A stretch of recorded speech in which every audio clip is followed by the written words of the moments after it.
G'day there, you legends. Bushman Mick here. I finally made it to the rainforest. The diversity here is amazing. All the different Bushtucker. Let's go exploring. Oh wow, check this out.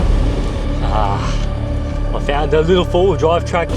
Yeah. We're truly in the jungle now. If you're new to the channel, welcome. My name's Bushman Mick. I've been going around Australia exploring since 2018.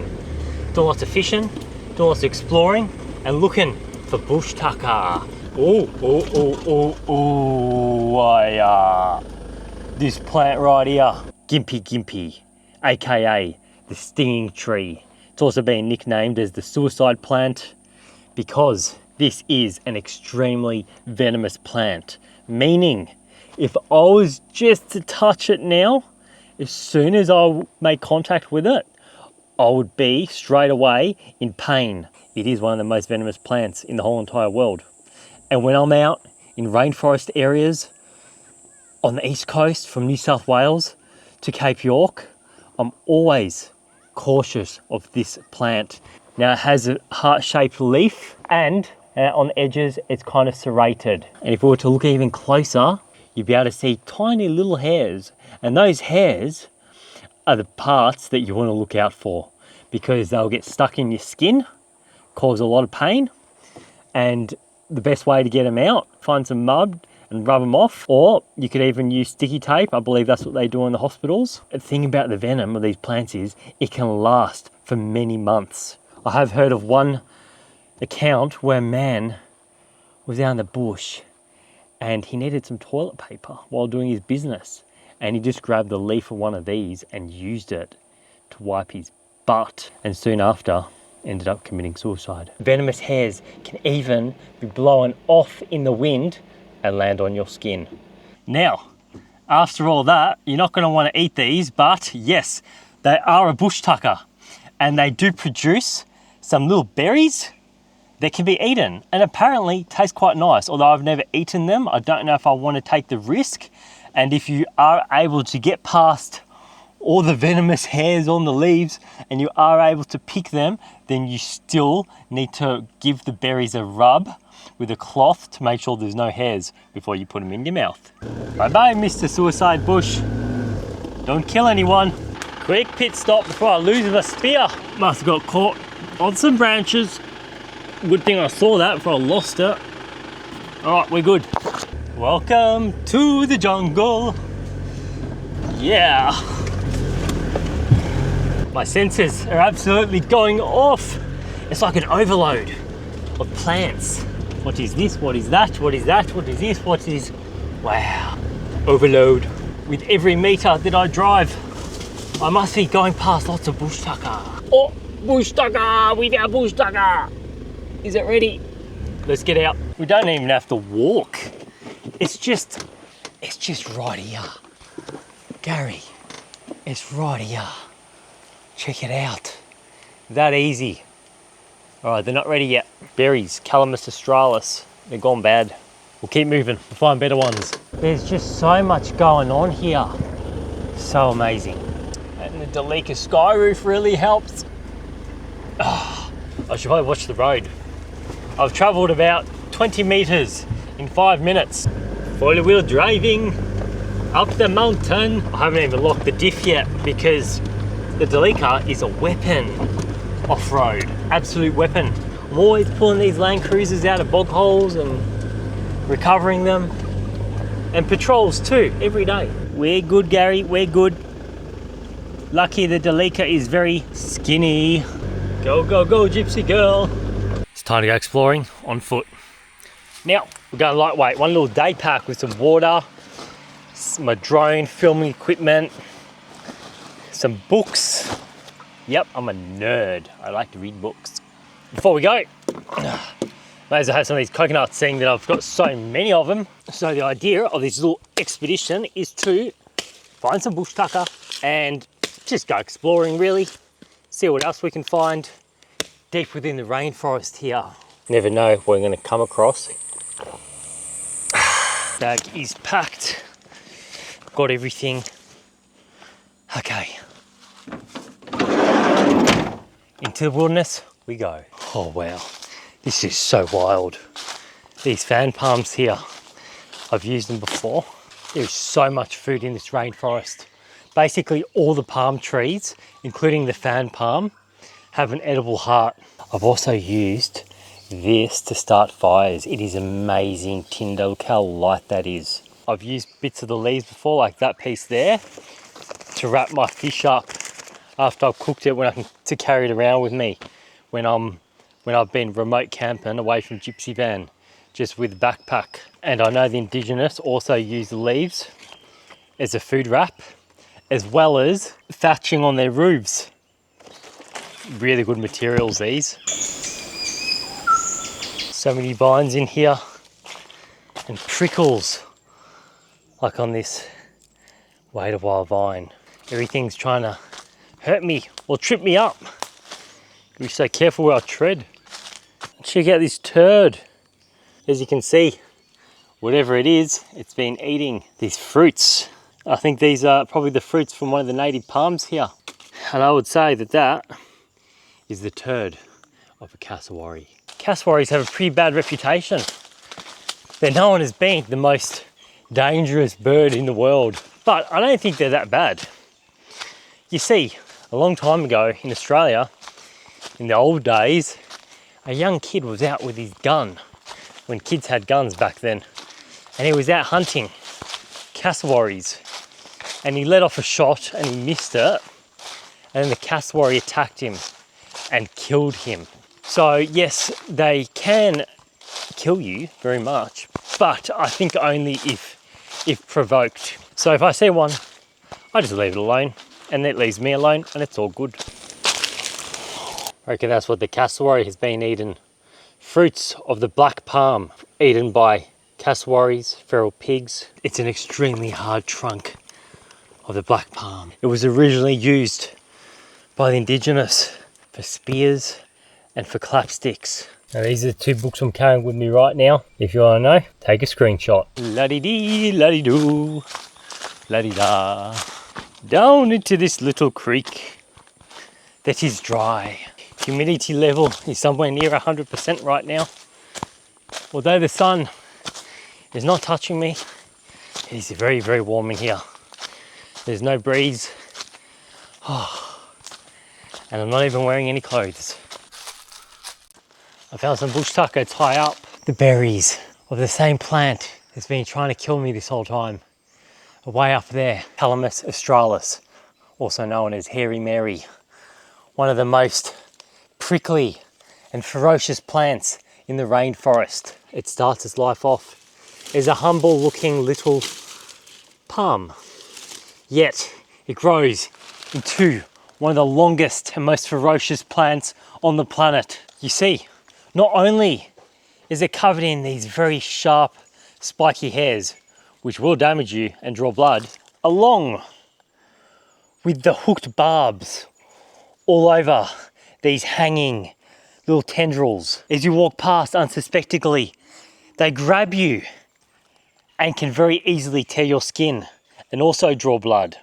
Oh, not to mention when they get stuck in your dreadlocks. But it doesn't stop there. No, not only does it want to draw blood, but it also wants to trip you up with these extremely long cane vines that grow all along the canopy floor and up the trees, which make it one of the longest plants in the whole entire world. But amongst all this bad news, there is some good news. You see, the ancestors used to make very strong rope out of the cane for climbing trees, and these were also woven into fish and eel traps and for constructing their shelters.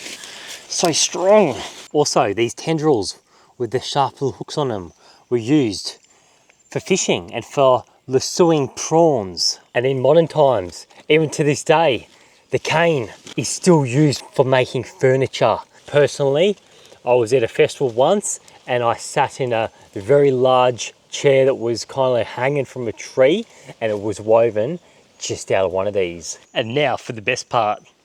Hanging above me, approximately 4 or 5 meters up there, there's a chain of fruit.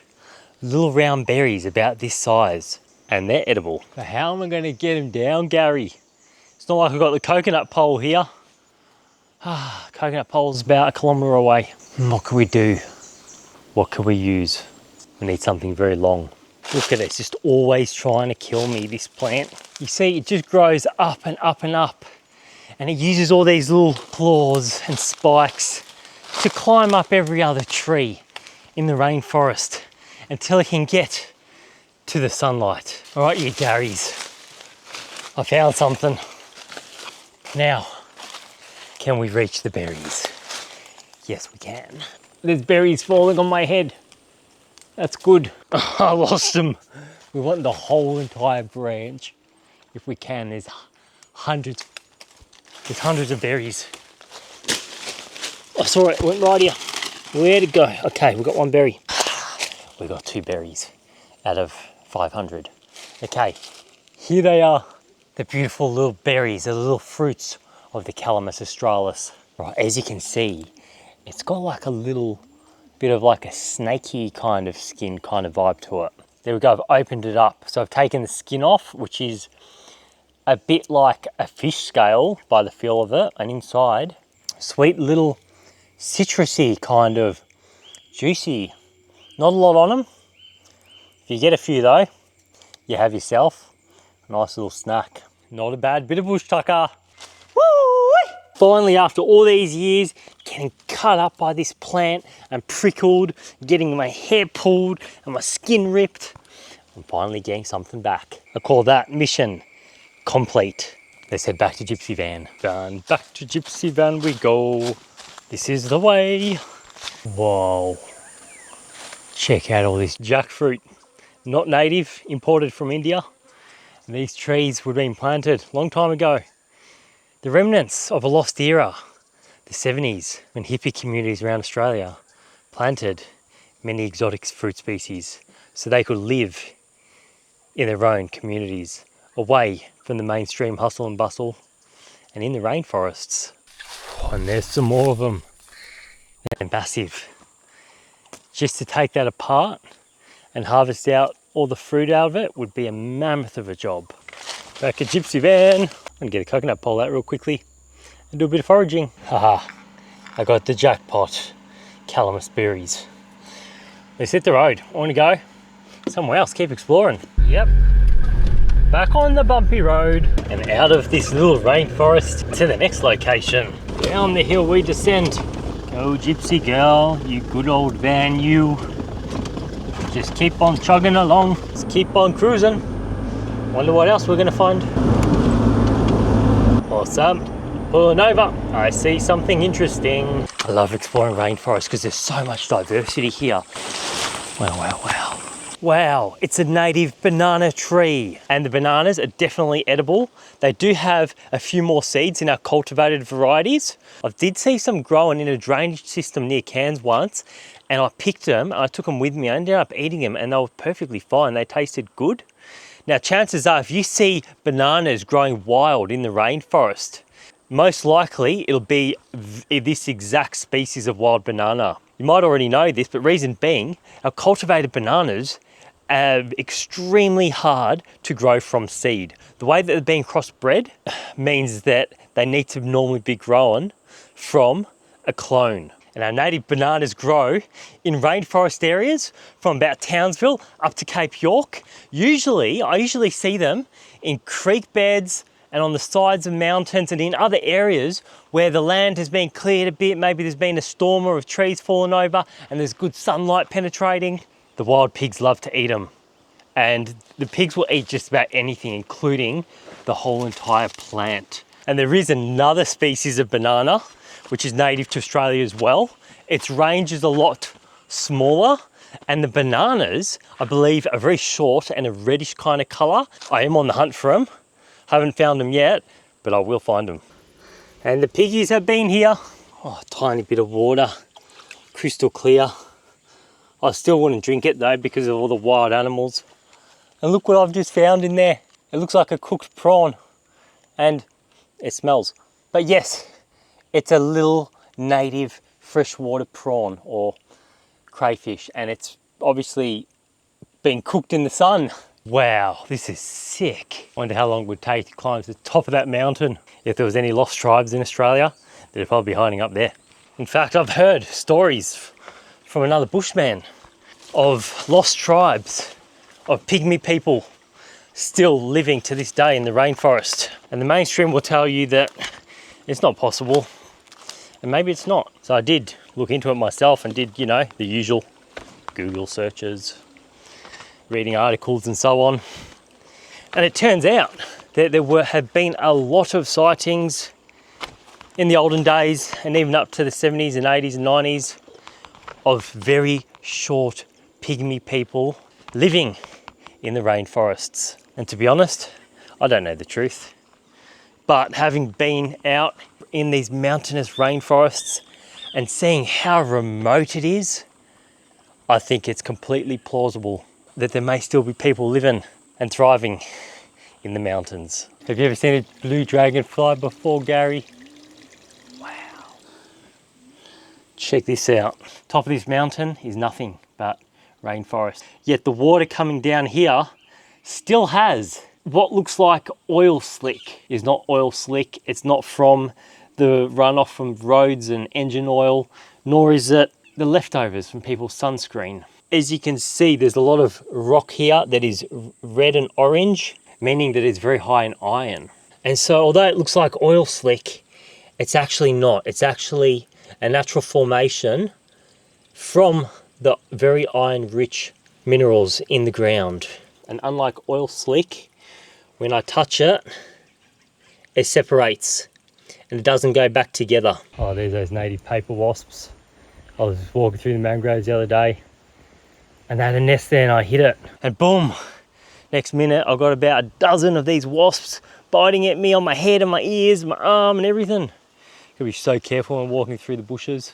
Gypsy girl, gypsy girl. I'm looking out for some particular bushtucker that I know exists in this area. Yep, this looks like the one. Let's pull over here. Let's go for a little walk down the road. There it is. This is the tree I'm looking for. I found some bushtucker. Now this is called green plum.